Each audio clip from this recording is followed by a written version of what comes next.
ನಾನು ಹರ್ಷಿತಾ, ಕಾರ್ವಾ ಪ್ಲಸ್ ಚಾನೆಲ್ಗೆ ಸ್ವಾಗತ. ನಾಯಿಯ ದಾಳಿಗೆ ತುತ್ತಾಗಿದ್ದ ಜಿಂಕೆಯ ರಕ್ಷಣೆ.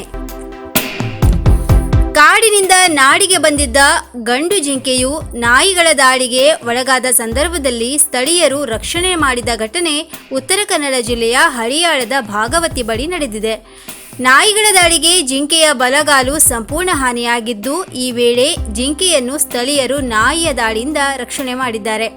ಸ್ಥಳಕ್ಕೆ ತಾತಗಿರಿ ವಿಭಾಗದ ಅರಣ್ಯ ಇಲಾಖೆಯ ಡಿಆರ್ಎಫ್ಒ ಪ್ರಕಾಶ್, ಗಾರ್ಡ್ಗಳಾದ ಹೈದರ್ ಅಲಿ, ಕುಮಾರ್ ಹಂಚಿನಮನಿ ರವರು ಗಾಯಗೊಂಡ ಜಿಂಕೆಗೆ ಚಿಕಿತ್ಸೆ ಕೊಡಿಸಿ ಅರಣ್ಯ ಇಲಾಖೆಯಲ್ಲಿ ರಕ್ಷಿಸಿಟ್ಟಿದ್ದು, ಗುಣಮುಖವಾದ ನಂತರ ದಾಂಡೇಲಿ ಭಾಗದ ಅರಣ್ಯಕ್ಕೆ ಬಿಡಲಿದ್ದಾರೆ.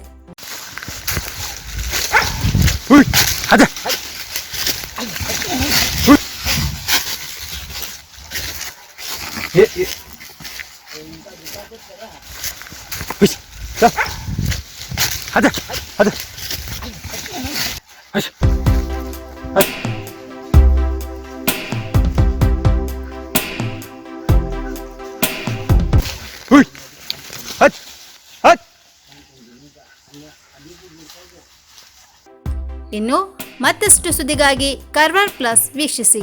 ನೀವು ಯೂಟ್ಯೂಬಲ್ಲಿ ನೋಡುತ್ತಿದ್ದೀರಿ, ಸಬ್ಸ್ಕ್ರೈಬ್ ಮಾಡಿ, ಬೆಲ್ ಐಕಾನ್ ಕ್ಲಿಕ್ ಮಾಡಿ. ಧನ್ಯವಾದಗಳು.